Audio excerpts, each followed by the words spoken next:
Esse é mais ou menos um organograma de gabinete de ministro do Tribunal Superior do Trabalho, tá? Vocês podem observar aí que nós temos o CEO do gabinete, que obviamente é o ministro, aqui no caso assessora o ministro Breno Medeiros, e abaixo aí do ministro tem essa pessoa que vos fala, chefe de gabinete do ministro Breno Medeiros, e além de mim, que eu exerço também a função de assessor de ministro, né, e aí eu comando uma equipe com 11 assessores e mais aqui aproximadamente 35 assistentes que fazem também o trabalho de assessoria. Isso é só uma diferenciação dos cargos propriamente dito, mas não há diferença prática entre as atividades desses assessores. E qual a nossa realidade hoje no TST? A gente recebeu em agosto 4.000 processos. Significa dizer que numa conta rápida, deixa eu até calcular aqui a quantidade de dias úteis, né? Tudo bem que agosto tem 190 dias, mas 4.000 processos por aproximadamente 22 dias úteis, são 181 processos que o ministro tem que analisar só para ele empatar, ou seja, só para não aumentar o acervo dos processos que são distribuídos ao ministro. O ministro Breno Medeiros é o que tem o menor acervo do Tribunal Superior do Trabalho, porque ele vem debelando esse acervo desde que tomou posse em 2017. Chegou a fechar um ano zerado, ou seja, com zero processo remanescente para julgar. Então, isso é um orgulho muito grande que a gente tem de trabalhar no Tribunal Superior do Trabalho, mas essa realidade nos impõe algumas situações e uma delas é o número de decisões monocráticas que são proferidas por cada ministro hoje no TST. E isso impõe, por outro lado, uma realidade para você, advogado. Ou seja, você, advogado, acaba tendo que trabalhar mais numa situação de desvantagem, que é a seguinte: eu tenho que interpor um agravo interno contra a decisão do ministro que negou seguimento ao meu recurso ou que deu provimento ao recurso da outra parte. E aí eu tenho o encargo de desconstituir essa decisão monocrática no colegiado, e é sobre isso que a gente vai falar aqui hoje. Porque quando você entra com agravo, a gente analisa 3 recursos, sempre. Isso eu estou partindo da premissa de que é um agravo em agravo de instrumento e em recurso de revista. E quais seriam esses 3 recursos? Você entrou com o seu recurso de revista para o Tribunal Superior do Trabalho, ingressou com esse recurso lá no Tribunal Regional e ele fez o juízo de admissibilidade que em 84% dos casos nega seguimento ao seu recurso, interposto agravo de instrumento. Em, sei lá, 80% dos casos isso vai ser decidido monocraticamente pelo ministro, e em muitos por cento dos casos o ministro vai negar seguimento ao seu agravo de instrumento, e aí você tem essa missão de interpor o agravo para destrancar o agravo de instrumento, que vai destrancar o recurso de revista, analisar a matéria de fundo e dar o bem da vida que você persegue ali. Então, a gente vai fazer esse checklist de qual é a sequência que a gente analisa esses processos na assessoria do ministro e cada um dos requisitos que a gente examina até chegar efetivamente na análise do mérito, que é onde os senhores são absolutamente especialistas. Ontem encontrei com um advogado, muito amigo meu de São Paulo, que visitou o tribunal, e ele estava discutindo comigo uma matéria relativa à hora extra do bancário. E eu percebi o seguinte, falei, colega, não tem ninguém mais especialista nesse assunto do que você. Mas a dificuldade da advocacia, muitas vezes, é levar esses assuntos até o TST, por conta do número de óbices processuais. Eu não vou elencar todos aqui, porque não tem como. Quem quiser saber a completude do que a gente vai tratar aqui hoje, tem à disposição o nosso curso, o Recurso de Revista Descomplicado, está no chat aí para os colegas um link para quem quiser adquirir esse curso, e nesse QR Code aqui também. Eu estou sem acesso aqui ao chat, não, vou colocar de novo no chat aqui, para os colegas que quiserem aí. O nosso treinamento, tem alguns alunos aqui que podem até já começaram a dar aqui os pitacos sobre o nosso treinamento lá. E é muito interessante, porque é uma visão que vem de dentro do TST, uma visão do assessor que analisa o processo, do ministro que decide as questões, e a gente passa isso para a advocacia, mais ou menos com o mesmo enfoque que eu passo lá para os assessores dos ministros do Tribunal Superior do Trabalho. Então fica a dica aí, tá o QR Code, tá também aqui o nosso link no chat, com um super desconto que eu criei para hoje aqui, que é um pré-lançamento, digamos assim, da nossa turma de 2024. Todo o conteúdo já está lá na plataforma, disponível. A gente só vai fazer uma campanhazinha de lançamento, mas o curso já está lá, ofertado para todo mundo. Então, vamos ao que interessa aqui hoje. qual é esse checklist? Qual a sequência que a gente segue num agravo, em agravo de instrumento, em recurso de revista, na hora que o seu processo chega lá no gabinete? Ah, professor, mas eu ainda estou na fase de agravo de instrumento. Então, guarda essa primeira parte que a gente vai falar e a gente vai falar de trás para frente mesmo, tá? Porque a gente analisa o processo lá no TST nessa situação de trás para frente. Primeiro a gente vê se o agravo está beleza, depois se o agravo estiver beleza, a gente olha se o agravo de instrumento estava beleza, depois a gente passa para o recurso de revista, ver se todos os requisitos estão atendidos, para somente então mandar para o ministro uma proposta examinando o mérito da questão. Veja, são 18, isso porque eu não coloquei todos, porque tem alguns que realmente não caberiam numa palestra, ainda mais com o tempo que a gente tem. 19, na verdade, pressupostos. Eu acrescentei um, que eu quero falar de uma coisinha no final, mas são 18 que a gente chega para falar assim, não, agora eu vou analisar o mérito da questão. Vejam que em 18 situações eu ainda não fiz a leitura do seu recurso. 18 etapas para eu ler o seu recurso de revista e você me contar sobre as horas extras do seu cliente. 18 itens para a gente chegar e falar assim, tá, mas aqui teve nulidade do acordo regional por negativa de prestação jurisdicional e não é opção do assessor superar nenhum desses obstáculos. Porque se a gente faz isso primeiro, a gente vai estar cerceando o direito da outra parte. Eu falo muito disso nas palestras, que tanto é o seu direito que interpôs o recurso de revista, fez o seu trabalho corretamente, e a decisão regional realmente desafia a reforma em ver essa decisão reformada, quanto é direito da outra parte. E às vezes você pode estar nesse papel da outra parte, da parte recorrida, em ver mantida uma decisão regional, ainda que contrária à jurisprudência do TST, pelo simples fato de que quem tinha o ônus de fazer uma peça de recurso bem elaborada não atendeu a esse ônus processual. Então pense assim, fica mais fácil. Muita gente fala, o assessor adora óbice. A gente não gosta de óbice, a verdade é essa. A gente perde, às vezes, muito tempo examinando ali petições que não estão muito boas, quando uma petição boa, bem fundamentada, uma decisão ali, às vezes, simples, já é suficiente para conhecer e dar provimento ao seu recurso de revista. Muito boa noite a todo mundo que está entrando. A gente está fazendo uma pequena parte introdutória, então não é opção do assessor. Se eu fizer isso, vamos imaginar que eu tenho aqui pulado uma dessas etapas, é igual o piloto de avião, né? Quando ele vai fazer ali a decolagem, ele tem um checklist obrigatório. Se ele pula uma etapa ali, ele pode derrubar o avião. Então o assessor está nessa função. Eu tenho um checklist, eu tenho uma sequência que eu tenho que seguir na hora de analisar o recurso. Se eu pular uma, pode ser que o processo dê problema lá na sessão. Então, fixada essa premissa, a gente tem que entender isso. Antes de efetivamente examinar o mérito do seu recurso de revista, a gente tem que passar por essa lista de pressupostos. E aí, no caso do agravo, em agravo de instrumento, em recurso de revista, a gente começa justamente por esse recurso, que hoje é o principal recurso. Ele é mais importante até do que o recurso de revista, eu diria. Por quê? No agravo interno, onde você vai convencer o ministro e os demais integrantes do colegiado de que o ministro relator, ao dar uma decisão monocrática e negar a sua pretensão ou acolher a pretensão da parte contrária, não agiu corretamente no que diz respeito à delegação do colegiado para que ele decidisse monocraticamente. É só você lembrar que a competência é do colegiado. E que o relator, quando decide monocraticamente, ele o faz, claro, por autorização legislativa, regimental, artigo 932 do Código de Processo Civil, artigo 118 do Regimento Interno, artigo 896, parágrafo 4º da CLT, mas a competência é do colegiado. Ele o faz por delegação. A partir do momento que ele, nesse exercício que ele faz de decidir por meio de delegação, ele é submetido ao colegiado, você devolve ao colegiado e o próprio ministro, muitas vezes, vai concordar com a sua tese. Então você está nessa missão de convencer o ministro de que a decisão dele está equivocada, e esse recurso é muito importante. Basta os senhores saberem que, por um requisito muito simples de ser atendido, que a gente vai falar aqui hoje, 12 mil processos só no ano passado foram indeferidos, que é a súmula 422. Então, qual o primeiro item que a gente olha ali no seu agravo interno? Primeira coisa são os pressupostos extrínsecos, aqueles que a gente enxerga de fora, sem ter que abrir o recurso. Ou seja, se ele está tempestivo, no caso do agravo não há necessidade de preparo, e se ele está subscrito por advogado regularmente constituído.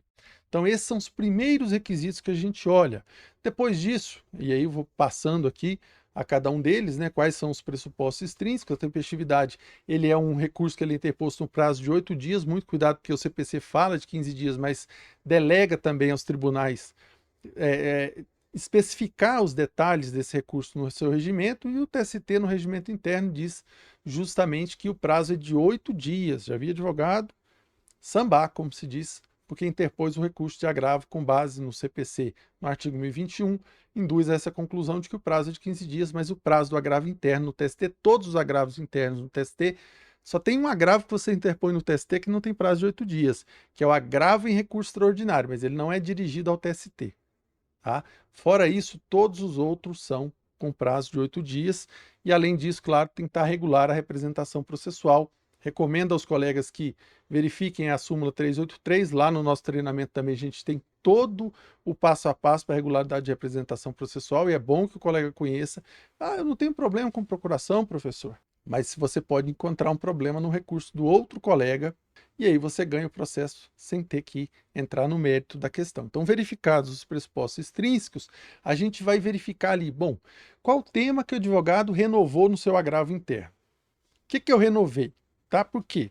Vamos imaginar aqui que tem um recurso de revista com 3 temas: preliminar, nulidade negativa de prestação jurisdicional, horas extras, aviso prévio.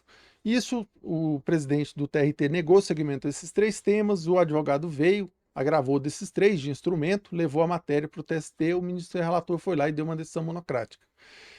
Se você não renovar um desses 3 temas, o tema que você não renovou está precluso. Aplica-se analogicamente ao agravo interno também a disposição da instrução normativa número 40, que está lá hoje no artigo 254, parágrafo 1º do regimento interno, e você tem que observar outras coisas também. Além de renovar o tema no seu agravo interno, você tem que verificar primeiro, no prazo de 5 dias, muito cuidado com isso, se o ministro não esqueceu de examinar um tema.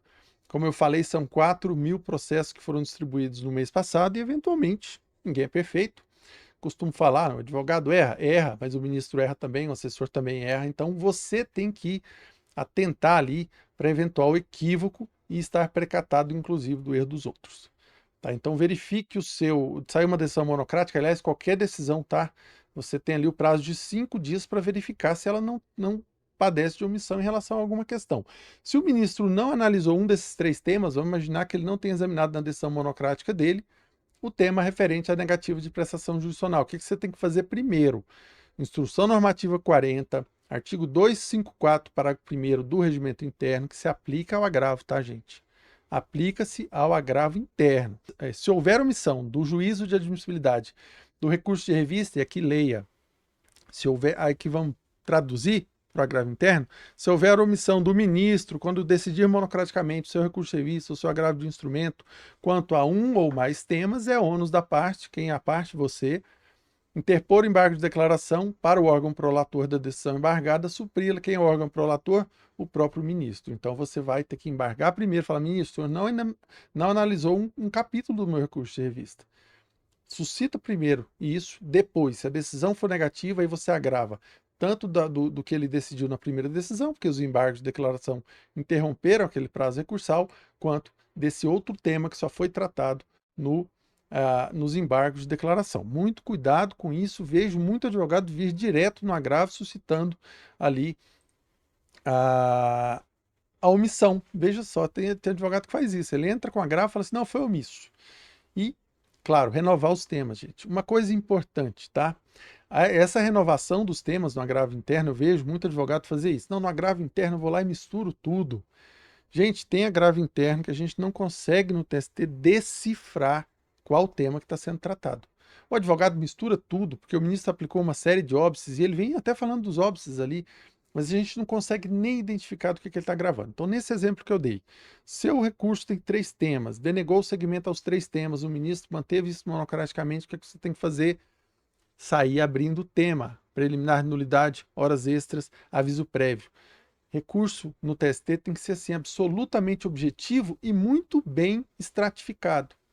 Se você mistura, corre o risco de você encontrar óbice processual. Inclusive, tem ministros que aplicam o óbice e não analisam o recurso inteiro por conta dessa mistura que às vezes o advogado faz. Então é o seguinte, agravo interno, pressuposto extrínseco, você mostra para o ministro que o seu recurso é tempestivo, primeiro tema, segundo tema, terceiro tema, pede provimento. Só isso. Tá? Nada de ficar misturando temas. Deixe bem claro para o ministro qual tema que você está se insurgindo. Se você puder separar isso em capítulos, você me ajuda e você te ajuda a ter mais sucesso no Tribunal Superior do Trabalho. Tá? Esse é o requisito agora mais importante de todos, que é o requisito da súmula 422 e do artigo 1021, parágrafo 1º, que é a obrigação da parte simplesmente de impugnar o fundamento que foi adotado da decisão. Aí você fala assim, meu professor, isso é tão simples. É só atacar a decisão do relator, 12 mil recursos só no passado, que foram indeferidos por conta desse óbice. Ou seja, o ministro veio, decidiu o seu processo, aplicou a súmula 126 do TST. O que você tem que fazer no seu agravo interno? Combater esse fundamento. Falar, olha, não tem súmula 126, a matéria é eminentemente jurídica, de direito, e aí você discorre. Claro, você, para fazer isso, né, não é um ônus, tá, da parte, não é requisito do agravo interno você renovar a argumentação jurídica que você trouxe no recurso que foi trancado, no caso que é o agravo de instrumento e o recurso de revista. Mas eu recomendo que você faça isso até como forma de convencer o ministro. Traga ali uma renovação sucinta, nada, gente, agravo não pode passar de 3 páginas por tema, tá? Mas combata o fundamento. O que eu recomendo, inclusive? O professor Wendel está aqui e ele sabe muito bem disso, também fala isso nas aulas dele, e é o seguinte, o ministro aplicou o quê? A súmula 126 do TST. Ah, muito bem, maravilha. Coloca assim, horas extras, tracinho, não incidência da súmula 126 do TST. Se você fizer isso, eu vou bater o olho no seu agravo e falar assim, esse óbice já não tem mais como aplicar. Claro, partindo do pressuposto que você vai trazer a argumentação e a explicação do porquê disso ali na sua argumentação do seu agravo interno, né? A gente parte desse pressuposto. Muito bem, você fez isso e aí você traz ali a impugnação. Muita gente tem dúvidas se precisa impugnar a transcendência. Por quê? O ministro Breno Medeiros, por exemplo, fala que não tem 126, que isso contamina a transcendência e que por isso, como o TST não vai analisar a matéria de fundo, tem um bicho aqui, deixa eu expulsar ele, não haveria transcendência. E aí o que o advogado tem que fazer? Precisa impugnar isso? Lá no gabinete a gente não exige que o advogado impugne fundamento de ausência de transcendência. A gente exige o seguinte, que se impugne o óbice. Qual foi o óbice? Súmula 126. Mas o que eu recomendo para o advogado? Traga essa impugnação dupla. Tá? Olha, o ministro afirmou que é a súmula 126, que, portanto, não há transcendência no meu recurso. Ocorre que não há súmula 126 e o meu recurso ostenta, sim, transcendência, e você traz transcendência, é bom de alegar no agravo, tá? No recurso de revista não recomendo, que você gaste ali muito tempo no recurso de revista alegando transcendência, a gente vai falar isso na outra etapa da aula, mas no agravo é bom, porque no agravo você sabe onde o seu recurso está. Cada uma das 8 turmas tem uma jurisprudência específica sobre a transcendência. No agravo é interessante você trazer esse argumento, porque você sabe onde está seu processo. Não adianta você chegar lá na 5ª turma, por exemplo, e falar, não, o recurso tem transcendência econômica, porque lá na 7ª turma do TST, os ministros consideram que se passar de 40 salários mínimos e o recurso for do reclamante, o recurso tem transcendência. Não adianta, porque a jurisprudência da 5ª turma é diferente. Já se o seu processo estiver na 7ª turma, aí sim você tem um argumento ponderoso para pelo menos sair de lá com uma transcendência econômica reconhecida. Então, é o momento de você alegar transcendência, claro, também nos memoriais. Feita essa impugnação, então, dos fundamentos do ministro... Ah, outra coisa. Decisão per relacionem. O que é o per relacionem? O presidente nega segmento, com base na súmula 126, o ministro vem num despacho padronizado, adota aquilo como razão de decidir, e está negado segmento ao seu recurso, não coloca nem acréscimo de fundamentação. Não vou entrar na crítica disso, até porque eu acho que não é o lugar para isso, acho que isso é um lugar muito mais para o campo acadêmico e a gente que tem uma postura muito pragmática. O ministro fez isso, o que você vai fazer? Olha, leia atentamente a decisão dele. O que ele falou ali? Olha, o presidente tinha aplicado esses óbices em cima, que está transcrito, e ele nem fala quais são, porque a decisão é per relacione, se fosse para falar ele colocaria fundamento próprio, e aí ele vem, adota isso como razão de decidir. A partir daquele momento, o relator está falando para o mundo que o seu recurso também está obstado pela súmula 126, assim como já disse a primeira decisão de admissibilidade. Ou seja, você tem que vir no seu agravo e impugnar esse fundamento, que era o fundamento lá, que você já impugnou, inclusive, no agravo de instrumento. Tá? Muito cuidado, tem súmula 422 muito aplicada em decisões per relações do ministro, mas é assim que os senhores impugnam. Tragam ali, olha, o ministro adotou o fundamento do regional, que era a súmula 126, ocorre que não é súmula 126. Passou disso, aí você passa para uma breve renovação do mérito. Veja que eu já falei um tempão aqui e estou muito, muito, muito longe de fazer a leitura até do seu recurso de revista, muito menos de entrar, de fato, na análise do mérito para propor uma decisão ao ministro. Aqui tudo é coisa que eu já falei, está no material que os colegas vão receber, já pedi aí para o pessoal do AB de São Bernardo do Campo trazer isso e mandar para os colegas via e-mail.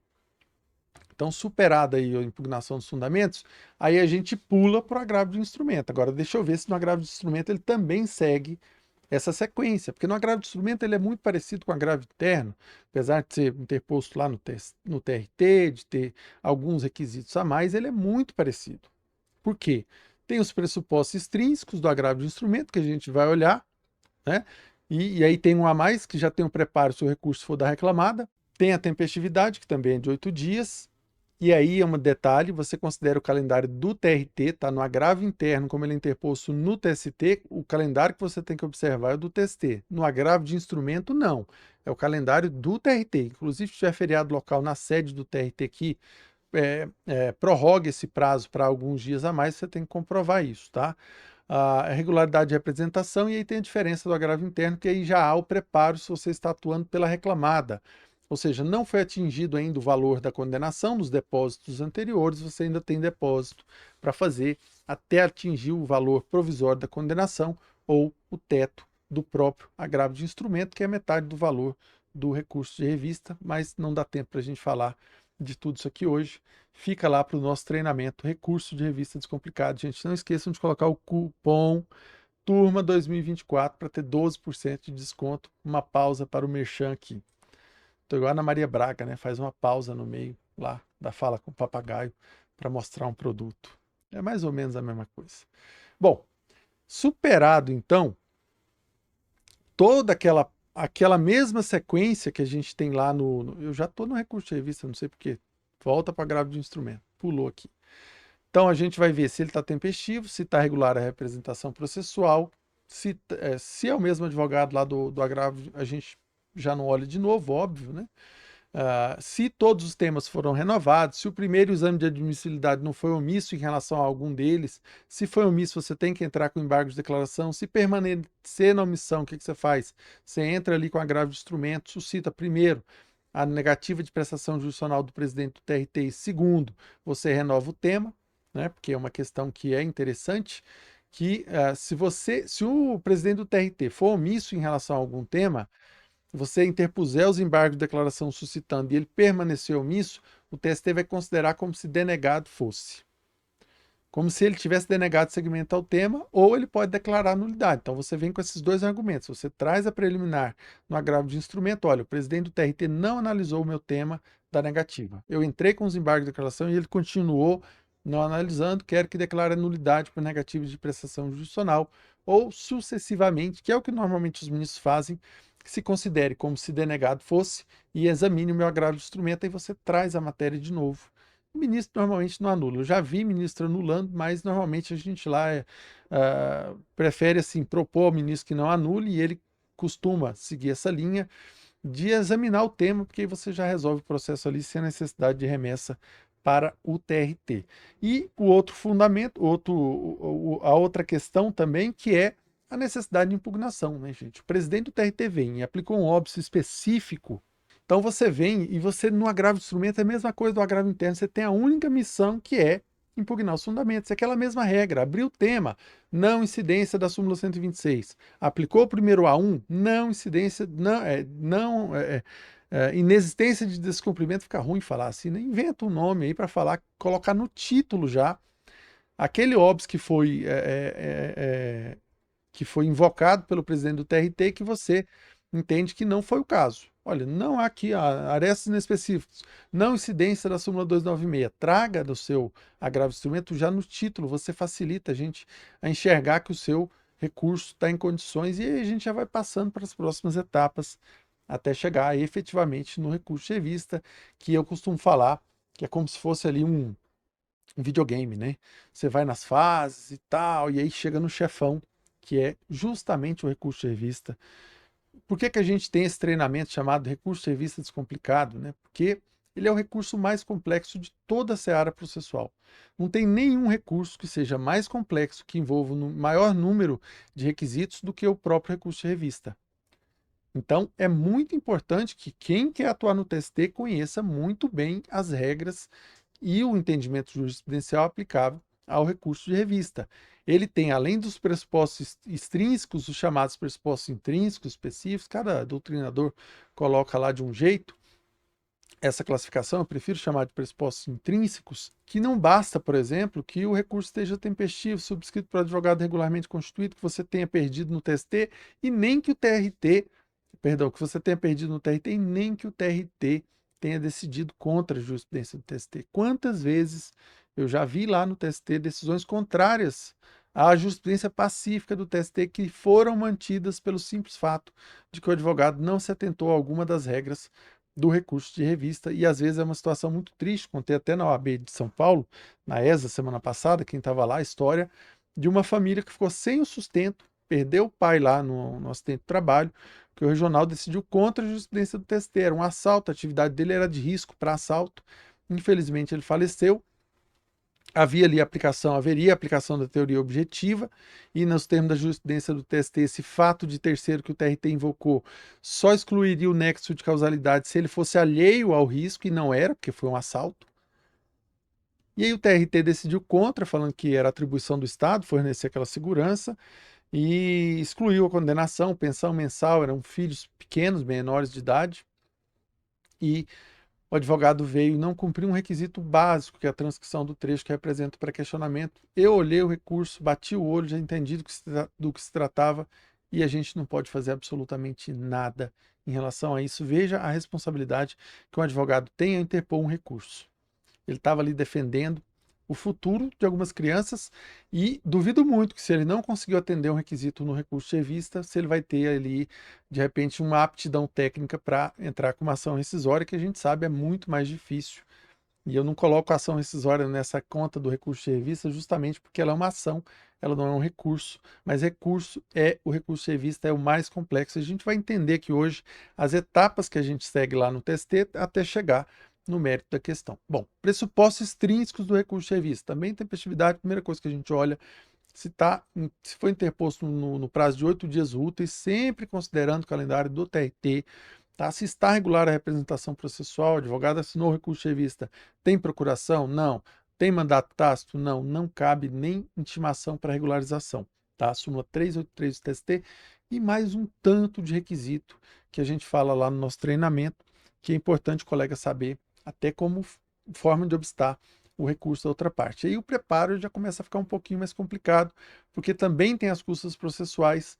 Hoje, inclusive, estava discutindo com o ministro lá uma jurisprudência que muitos advogados se incomodam com ela, não sem razão, e a gente achou uma disposição lá no Código Civil que a gente não tinha observado ainda, levou aquela questão para discutir com o ministro, que é a jurisprudência que fala que quando as custas, preparo de maneira geral, né, também um depósito recursal, são recolhidos por pessoa estranha aos autos, aí eu colocar os advogados, vocês são estranhos aos autos por quê? Estranho à relação processual, tá? Vocês não são partes no processo, então, mesmo que o comprovante de pagamento venha no nome do advogado e as custas estejam no nome da parte, a guia, a jurisprudência do TST hoje está bem dividida. Eu acho que vai se encaminhar no sentido de não aplicar mais essa compreensão, tá? Mas hoje tem precedente nesse sentido.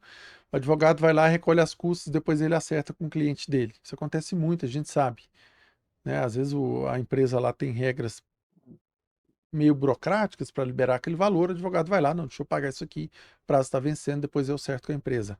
Tem irregularidade, tá? Para algumas turmas tem. Então, observar essas regras, são várias, também seria impossível a gente tratar de tudo aqui.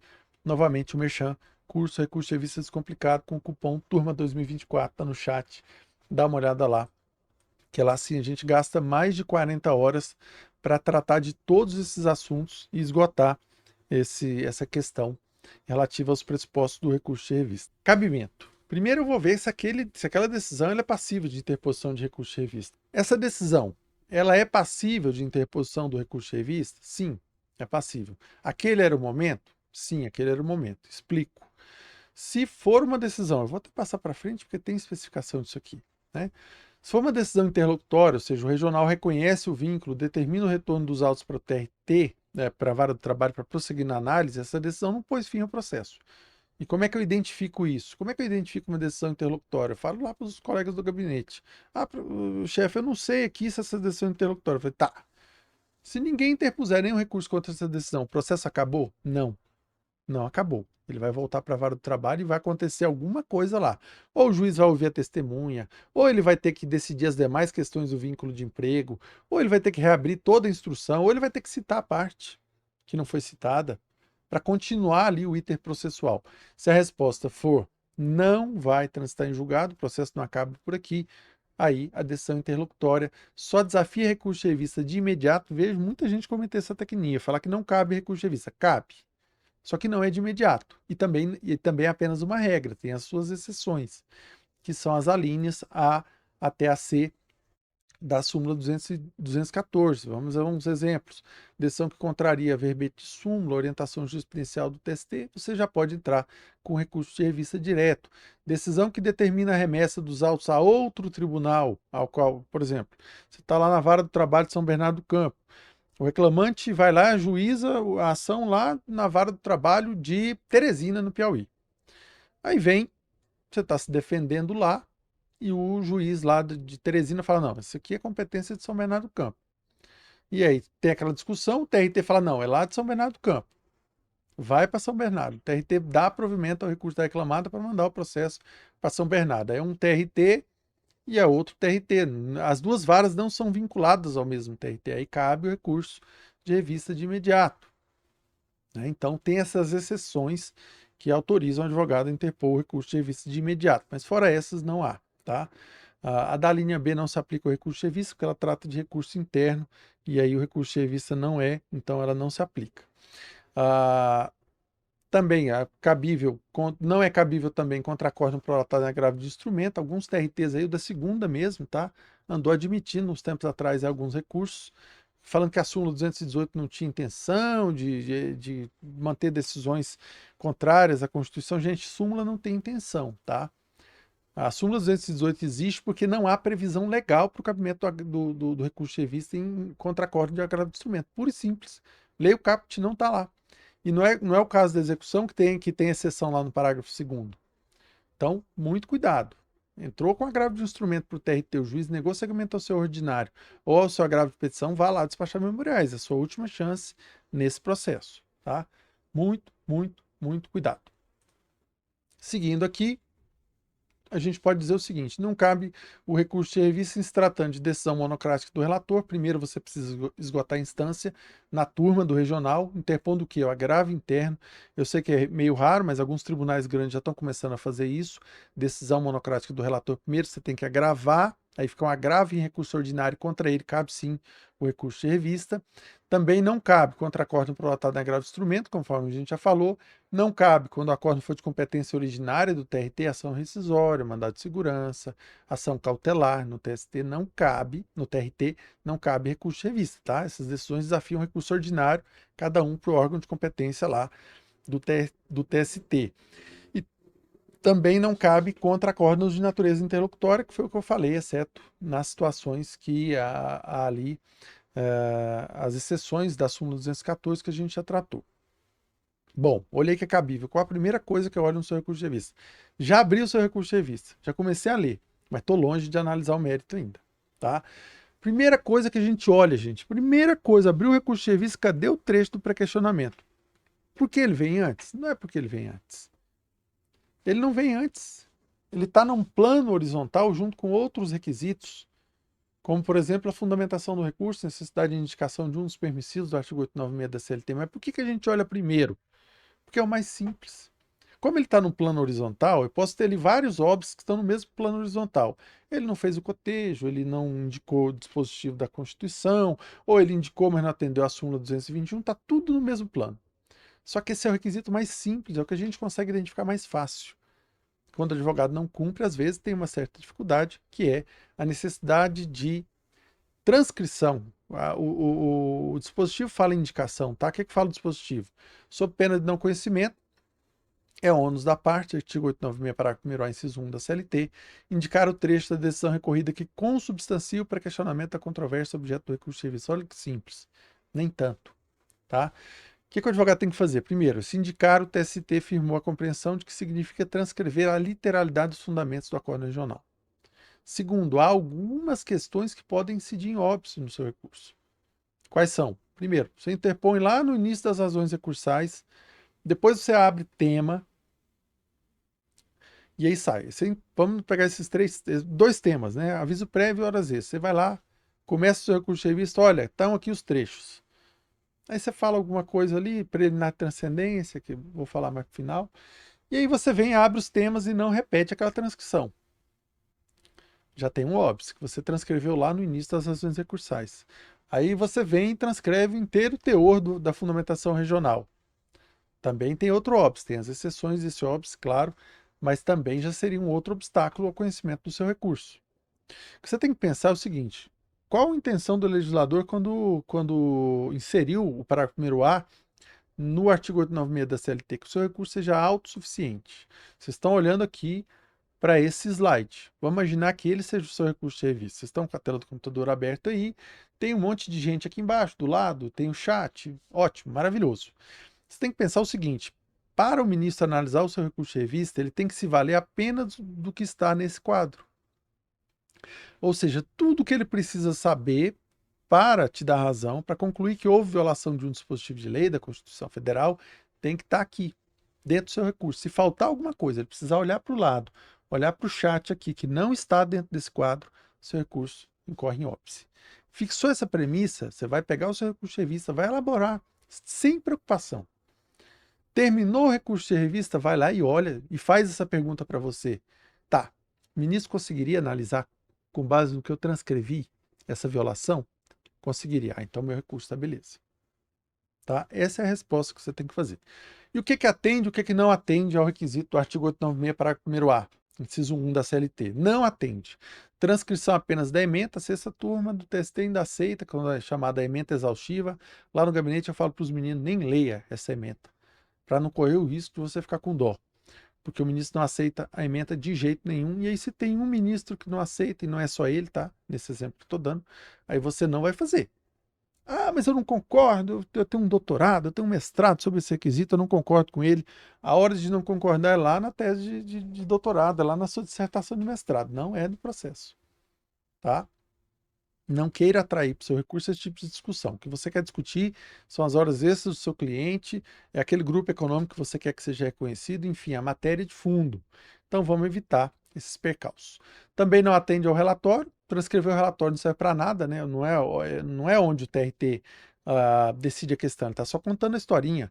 A parte dispositiva também não resolve. Muito advogado chega lá e transcreve só o que o regional decidiu. Ante todo exposto, qual exposto? Não está transcrito no recurso, né? Defiro as horas extras, considerando jornada de 8 até as 18, então, com intervalo de tanto, não resolveu nada. O fundamento do regional para concluir que aquelas horas extras são devidas é que você tem que transcrever, tá? Também não atende a mera indicação de páginas respectivas, a gente sabe onde é que está o acórdão, então você indicar só as páginas ou o ID do acórdão já mais atual, né, compreensão mais atual, não vai resolver e o TST não aceita. Mera paráfrase ou sinopse, ou citação, né, chame como quiser, que é quando, e eu até gosto dessa técnica.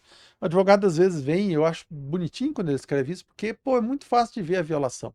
Ele vem e diz o seguinte no recurso de revista dele: o Tribunal Regional do Trabalho, ao decidir que, aspas, cabia ao reclamante comprovar a jornada alegada na inicial, em que pese não tenha a reclamada juntado aos autos controles de ponto, fecha aspas, contrariou o entendimento da súmula 338, item 1 do TST. Olha que fundamento bacana, você se utilizou do próprio fundamento do TRT para mostrar onde está a contrariedade ao item 1 da súmula 338. Isso, para fins de argumentação recursal, é maravilhoso, mas isso não atende ao requisito do artigo 896, parágrafo 1º A, inciso 1 da CLT. É preciso que você transcreva isso no seu recurso de revista, numa forma de transcrição mesmo, para que o seu recurso não incida em nenhum óbice, a gente tenha certeza de que aquele foi o único fundamento ponderoso, digamos assim, do Tribunal Regional do Trabalho.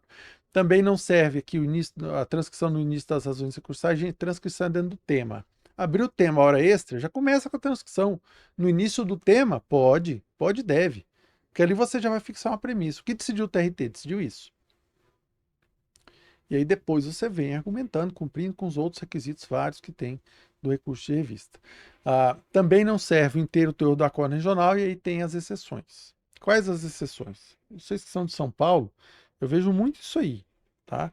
Eu estou falando de São Paulo, porque a gente está falando aqui para a OAB de São Bernardo do Campo, mas eu sei que tem gente do Brasil inteiro aqui, e eventualmente vocês veem ali que o tribunal ele decide a questão literalmente em 2 parágrafos, né? Se a decisão for extremamente sucinta, você pode transcrever o inteiro teor. Pode, e inclusive eu recomendo que você o faça, mas desde que você se cerque de algumas cautelas. Ou, quando ela não é sucinta, e você a põe em destaques. Ou seja, o acordo regional, na íntegra da fundamentação ali, você não quer tirar nada, porque tem uma outra jurisprudência meio perigosa, que eu vou falar que é a próxima. Você não quer tirar nada. O que eu faço? Eu vou lá e destaco exatamente onde o tribunal decidiu aquela questão. E essa frase que eu acabei de falar, que o regional falou que cabia ao reclamante comprovar a jornada inicial em que pese não tenha reclamada juntado controle de ponto, está lá um texto de 4 laudas, a íntegra do capítulo do recurso de revista das horas extras, e você vem lá e destaca só isso e fala, tá vendo aquele trecho que eu destaquei ali em cima? Ele contraria a súmula 338 e tem porque nessa hipótese cabe à reclamada comprovar a jornada da defesa e não ao reclamante, porque ela traiu ali, por não ter juntado os controles de ponto, o encargo da prova, violou o artigo 818, inciso 1 da CLT, contrariou o item 1 da súmula 338, olha que recurso maravilhoso, em uma frase você resolveu. E aí você destacou lá em cima. E o que eu recomendo para o advogado em relação aos acordos sucintos? Tá? Que ele transcreva o inteiro teor e que ele destaque alguma coisa. Por quê? Fundamentação sucinta não é um conceito aberto. O que é sucinto para mim pode não ser para você. Eu tenho um colega lá no TST que ele tem mestrado, tem doutorado na UNB, e ele tem uma dificuldade de síntese, assim, sabe? Mas é porque é da formação dele, ele está acostumado em argumentação, e às vezes ele traz lá uma ementa que está com 7 laudas. Eu falo assim, não, a gente não pode entregar para o ministro uma ementa de 7 laudas. Para ele, é sucinta aquela ementa. Para mim, está longe. Então, você transcreve ali um acórdão do TRT de uma lauda, para mim é sucinto, tá? Mas vai ter um ministro lá no TST, vai ter um assessor que vai indicar para o ministro que aquela decisão não é sucinta. E aí você sambou. E aí o que eu faço então, professor? Gente, o acórdão tem 2 parágrafos. Destaque uma linha. Uma linha. Que é onde você realmente está impugnando ali. Tá? Aí você foge de toda essa jurisprudência. Cuidado também para não destacar tudo, né, gente? Quem destacou tudo, realçou o que no texto? Nada, né? Tá todo o texto grifado. Não realçou nada. Então é destacar realmente o trecho específico onde o TRT está decidindo aquela questão que você traz no seu recurso de revista. É só você colocar os seus argumentos e olhar lá em cima no texto para ver se você destacou aquilo que o TRT, que você está impugnando aqui embaixo. E aí você não vai errar nunca, tá? Outro cuidado que tem, porque também não atende, é trecho insuficiente, e esse é o mais perigoso de todos. Você vai lá, na mais. Tem gente que não faz isso com tanta boa intenção, né? O advogado vai lá e suprime aquele trecho do regional onde deu ruim para ele. E se eu transcrever isso aqui, o ministro não vai gostar, né? Aqui ele fala que o meu cliente confessou. Então eu vou tirar isso do meu recurso de revista. Trecho insuficiente. Porque encargo da parte, isso é jurisprudência da SDI, a transcrição da exata fundamentação regional, contendo todos os elementos fáticos e fundamentos jurídicos, claro, autônomos, que balizaram a decisão regional. Então, se você vai lá e suprime o aspecto que foi primordial para aquela decisão ter saído daquele jeito, você está incidindo no óbice do artigo 896, parágrafo 1º A. Você faz o quê? Você transcreve, né? Deixa aquele trecho que não te favorece na transcrição. E você vai argumentar com ele. A gente vai falar mais para frente da súmula 126 do TST. Então é outro óbice, porque senão, gente, a gente corre o risco de decidir errado no TST. Se eu partir, se o advogado suprime um trecho importante do regional, vamos imaginar que essa decisão tenha sido só isso que eu falei. A reclamada não juntou controle de ponto, o reclamante vem recorrendo, beleza. Aí o regional fala assim: o reclamante tinha o encargo de comprovar a jornada inicial em que pese a reclamada tenha não tenha juntado os controles de ponto. Essa decisão contraria a súmula 338. Concordam? Concorda. Todo mundo concorda. Contrariou. Aí, o reclamante transcreve só isso no recurso de revista dele. O que eu vou fazer? Se eu olhar só o que está lá, vou dar provimento. Olha que beleza, contrariou frontalmente. Só que aí o reclamante foi lá e suprimiu a frase de baixo, que dizia o seguinte: ademais, o reclamante admitiu em depoimento pessoal a jornada da defesa. Aí, o TST decidiu errado porque não observou que o reclamante suprimiu uma fração que era totalmente desfavorável e que mudava o jogo. Então é por isso que existe essa jurisprudência, tá? Mas a gente fala mais sobre isso lá no nosso treinamento, com mais vagar e mais calma, e eu mostro na tela também alguns exemplos lá. E aí, fazendo exercício de raciocínio inverso, né? O que atende ao requisito do artigo 896, parágrafo 1º, transcrição textual do trecho da decisão recorrida, da qual se extrai todos os fatos e fundamentos adotados pelo TRT. Tem uma questão de fundamento autônomo, tá? Que vai poder te dispensar de alguma transcrição, mas não dá tempo da gente falar que hoje, infelizmente, fica lá para o nosso treinamento. Também atende o inteiro teor da decisão regional, desde que a fundamentação seja sucinta, apesar de eu não recomendar que o advogado não destaque nada aqui. Também atende o inteiro teor, ainda que não sucinto. E aí aqui, gente, se aplica a fundamentação extensa, tá? Ah, professor, o acórdão tinha 18 laudos, eu só transcrevi 10. Pode? Pode não, gente. Sem destacar, não pode não. Por quê? Continua sendo uma fundamentação muito extensa. Mas por que, professor, que vocês inventam um negócio desse? Porque é encargo do advogado mostrar onde está o pré-questionamento. Se tiver 10 laudas transcritas sem nenhum destaque, ainda que essas 10 laudas não sejam o inteiro teor, o que você fez? Você transferiu para o TST o encargo que é seu. Dele vasculhar lá no meio daquelas 10 laudas, onde está a única frase onde o TRT decide equivocadamente aquela questão que você traz. Então não transfira esse ônus para o TST, ele é seu. E está previsto em lei, não é? Essa invenção não saiu lá do TST, não, tá? Está na lei, então enfim, e como eu falo, não ficar discutindo muito com jurisprudência. Conheça a jurisprudência, trabalhe com ela e você vai discutir questões de mérito no seu recurso de revista e não obstáculo processual, tá?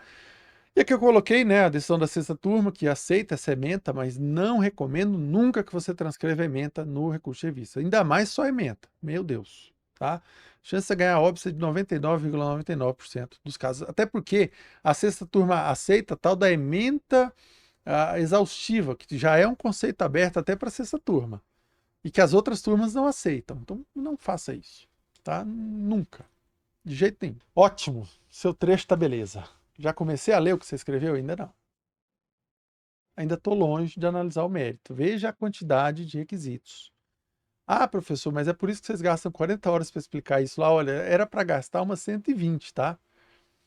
Era para gastar umas 120, é que a gente economiza na edição dos vídeos. Eu acho que o aluno deve gastar 120 para assistir, que ele tem que assistir de novo, anotar. A Elisângela tem um caderno que já deve ter umas... O material da Elisângela dá para escrever aí um livro, uma coleção, né? Porque ela vai anotando tudo ali que a gente fala e aí vai rendendo. Aí eu vou passar para quê? Bom, agora eu vou olhar o que você está falando. Você está falando para mim que o regional distribuiu mal o ônus da prova em relação à equiparação salarial. Ele falou que cabia ao reclamante comprovar que não havia diferença de perfeição técnica. Olha, comprovar que não havia diferença. E aí ele distribuiu mal o ônus da prova. Essa matéria está lá na súmula 6, item 8 do TST. E aí a gente tem uma dificuldade, né? Ou você vem falando que não tinha justa causa ali, porque não foi um ato de improbidade da parte. Não tem justa causa, está na linha B, os colegas aí, os universitários ajudem, do artigo 8482.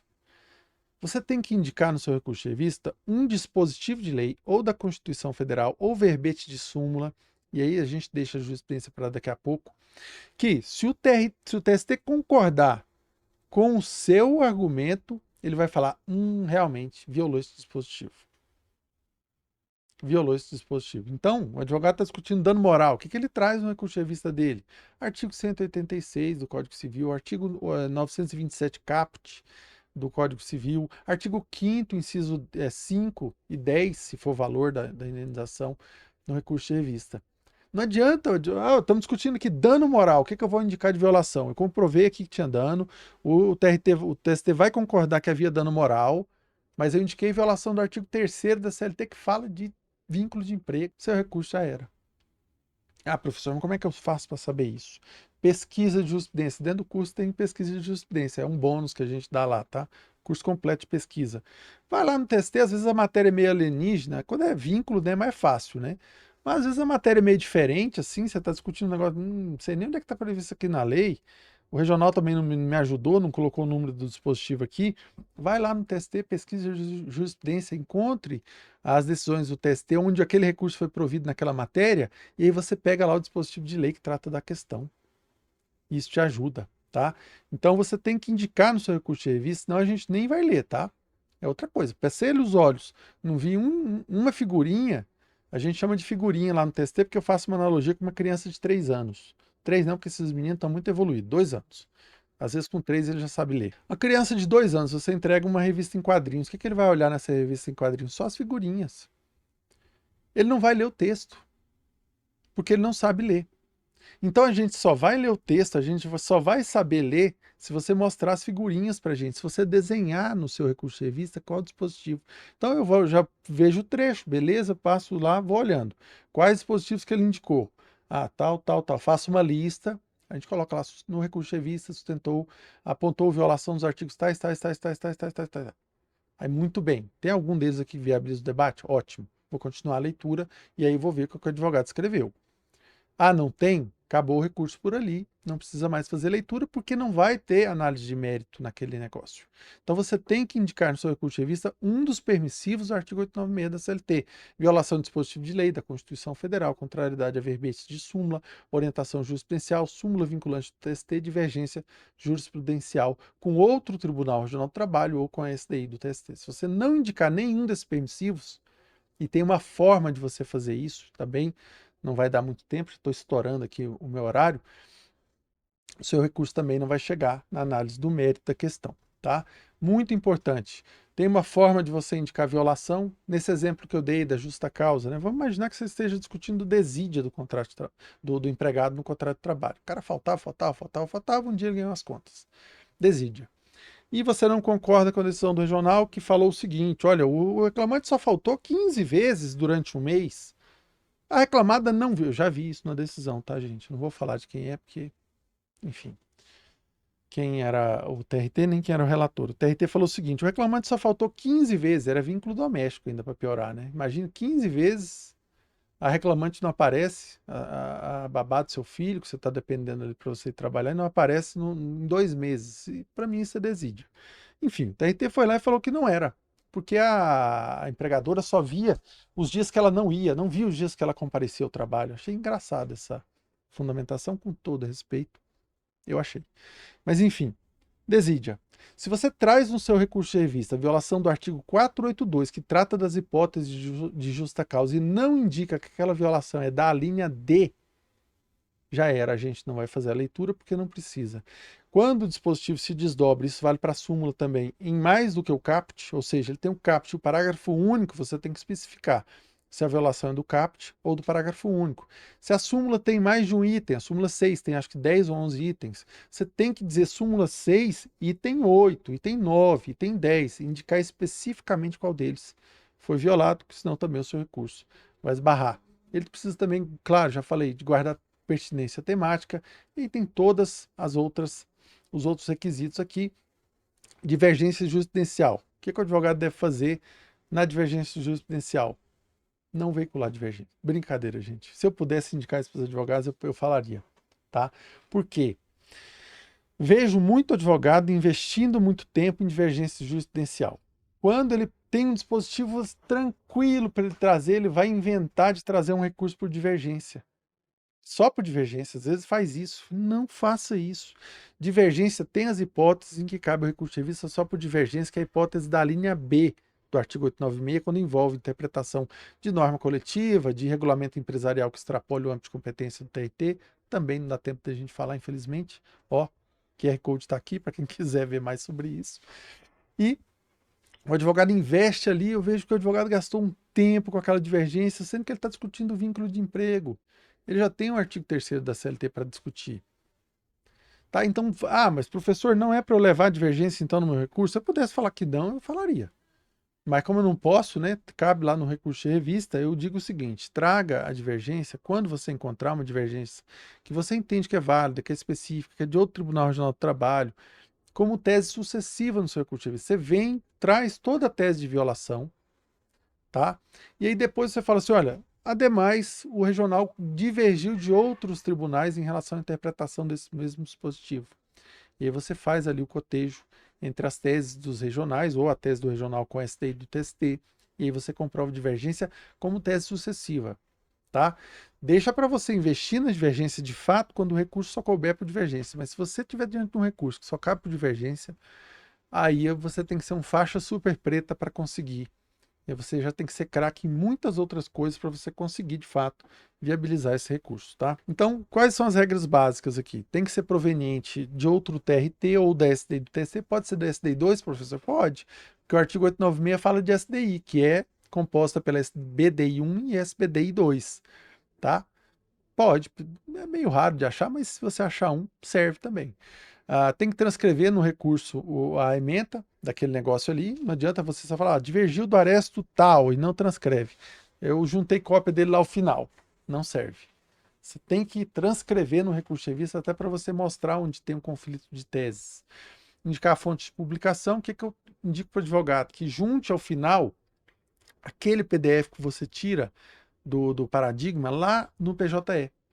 Você consegue acessar o teor, se tiver em segredo de justiça você não vai conseguir, mas se não tiver, você consegue, você entra lá e baixa aquele PDF, e lá embaixo dele, assim, tem uma linha, né, cheia de código, às vezes tem até um QR Code, serve também.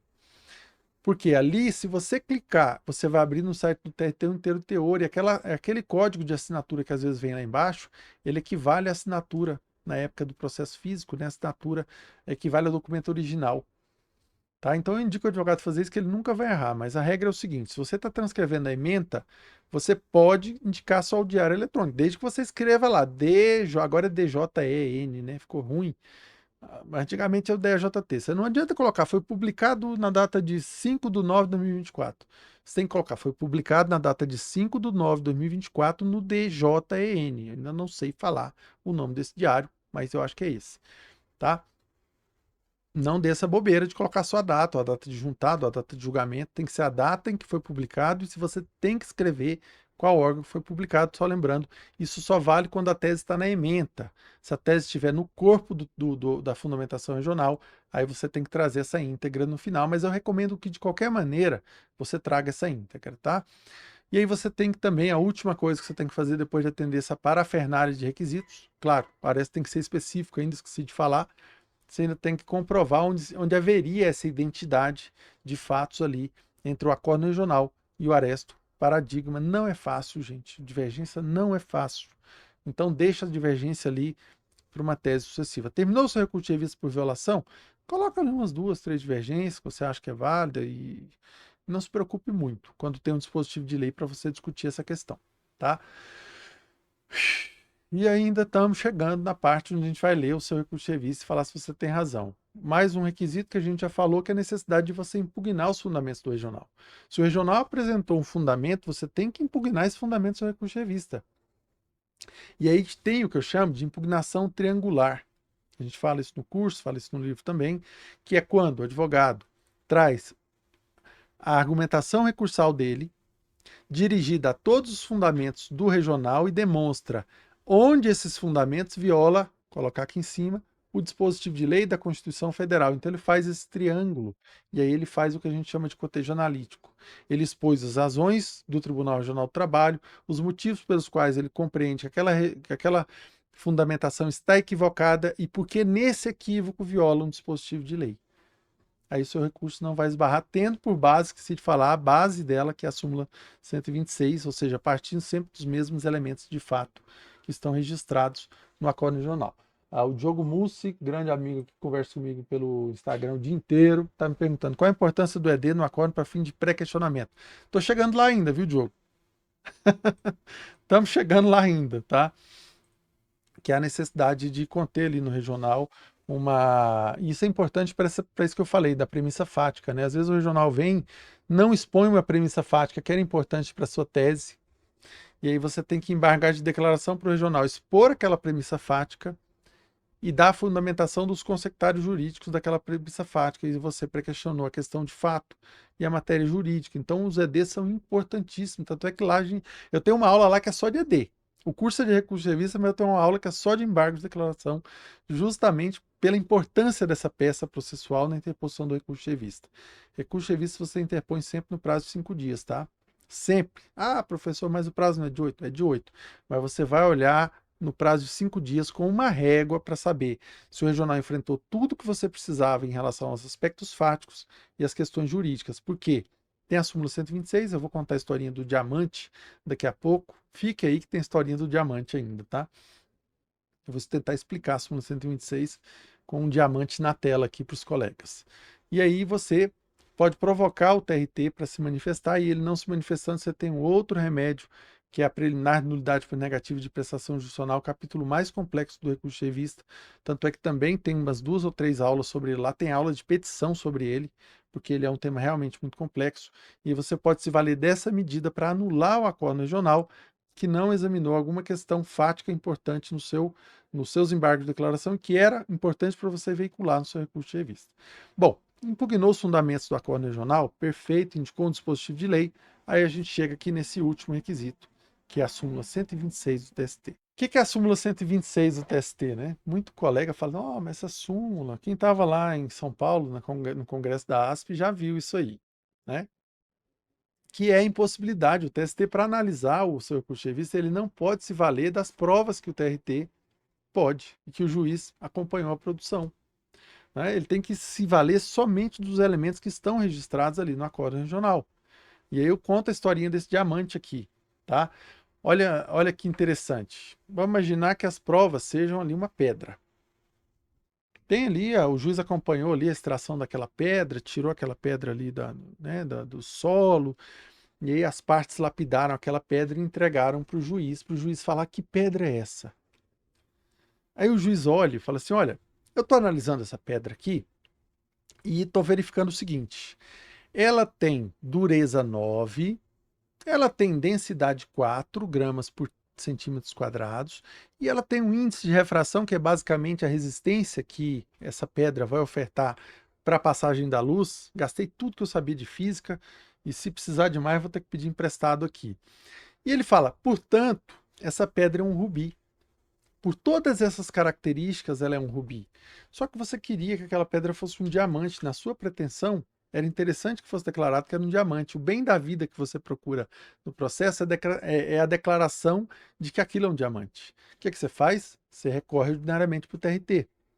O TRT ainda tem acesso à pedra, porque ele tem o efeito devolutivo em profundidade do recurso ordinário e ele pode analisar o caderno processual em toda a sua extensão. Ele vai analisar o que você alegou na inicial, o que foi alegado em defesa, as provas, a ata de audiência, os controles de ponto e a nossa pedra. Ele pega aquela pedra, ele olha e fala assim, que pedra linda.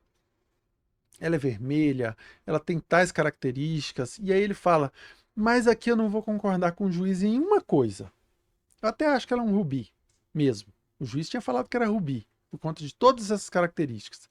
Ele fala que eu submeti essa pedra a uma análise e verifiquei que ela tem dureza 10. Só que ela tem densidade 4 e ela tem índice de refração 1,71. Então, apesar de ter dureza 10, ela é um rubi. Ela é um rubi. Mantém a sentença. Você não contente com isso, entra com recurso de revista. Quando você entra com recurso de revista, o que o TRT vai fazer com essa pedra? Ele vai pegar essa pedra e vai colocar dentro de uma caixa.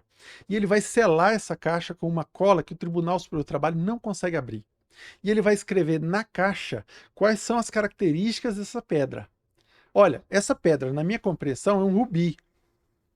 E é um rubi porque ela tem densidade 4, ela tem índice de refração 1,71, mas ela tem até dureza 10, mas ela é um rubi. E aí ele selou. Chega para o TST vai pegar aquela caixa e vai ler só o que está escrito na caixa. Ele não pode mais abrir aquela caixa. Ele não tem acesso à pedra, ele não pode submeter a pedra a uma nova análise. Mas ele vai lá e fala assim, olha, apesar de ela ter densidade de 4 gramas e ela ter um índice de refração, o juiz e o TRT não decidiram bem, porque só existe um elemento na natureza, só uma pedra na natureza que tem a capacidade de ter dureza 10 e riscar outro diamante, que é um diamante. Então o TST vai concluir que aquela pedra é um diamante sem olhar para aquela pedra, com base apenas na descrição fática, e ele vai dar um novo enquadramento jurídico do que o TRT fez analisando a pedra. Ele não precisa ver a pedra. Eu não preciso ver a pedra para dizer que a pedra é um diamante, pelo simples fato de que ele tem dureza 10 e não existe nenhuma outra pedra na natureza que tenha dureza 10, só o diamante. Então essa pedra só pode ser um diamante. O TST deu um novo enquadramento jurídico, decidiu a questão novamente, reformou a Acordo Regional sem precisar ver a pedra, se valendo apenas da descrição que o TRT colocou daquela pedra na caixa. Então, essa é a analogia que a gente faz para entender. Então, se você vem lá para o TRT e fala assim, olha, aqui o banco de horas é inválido porque há horas extras habituais prestadas. O reclamante prestava horas habituais, horas 2 vezes por semana. Ele fazia hora extra na segunda e na sexta, toda semana. O regional vem e fala assim, para mim isso não é habitualidade. E aí muito advogado comete o erro de confundir fato com fundamento jurídico. Fato com conceito jurídico. A habitualidade não é fato, ele é conceito jurídico que você extrai a partir de um fato. Qual fato? Horas extras prestadas por 2 vezes na semana, durante o contrato de trabalho. O TST vai chegar e falar assim, não, 2 horas, 2 dias na semana em que ele elaborou em horas extras é habitual. Toda semana ele fazia hora extra e toda semana eram 2 vezes. Então isso é a habitualidade, então portanto é inválido o banco de horas, é inválido o sistema de compensação, sem precisar olhar o caderno processual, só com base nos fatos que estão descritos no regional, você procura um novo enquadramento jurídico. Então essa base do triângulo que eu falei, você vai fazer essa impugnação triangular e você vai trazer na base do triângulo, sempre no seu recurso de revista, os mesmos elementos fáticos. Você vai falar assim, TST, o Acordo Regional violou o dispositivo tal que qualifica o diamante, que diz o que é um diamante, o que não é um diamante, porque ele concluiu que era um rubi, apesar de essa pedra que eu entendo que é um diamante ter uma dureza 10, ou seja, você trouxe os mesmos elementos fáticos contidos no Acordo Regional. Você vai falar assim, realmente, ele tinha uma densidade de 4 gramas, concordo com isso. Ele tinha um índice de refração 171, concordo com isso, mas ele tinha dureza 10 e isso por si só é suficiente para enquadrar essa pedra como um diamante. Você trabalhou na base da sua argumentação com os mesmos fatos que estão descritos no Acordo Regional e aí você não contraria a súmula 126. O TST não vai poder aplicar. Ah, professor, mas tem aplicação errada? Tem, como eu falei no começo, é um volume processual muito grande e equívocos acontecem, mas em tese o TST não vai poder aplicar a súmula 126, ele vai ter que dizer se aquilo é um diamante ou se aquilo é um rubi. Tá? E aí, com isso, olha para você ver que beleza, agora o TST vai falar se você está certo ou errado. Depois de analisar todos esses requisitos, até o número 19. Tem outros no meio aí, tá, gente? Às vezes um requisitozinho aqui, ele se divide em outros 10, só que não dá tempo da gente falar aqui, porque a gente precisa realmente de 40 horas ou mais para tratar desse assunto.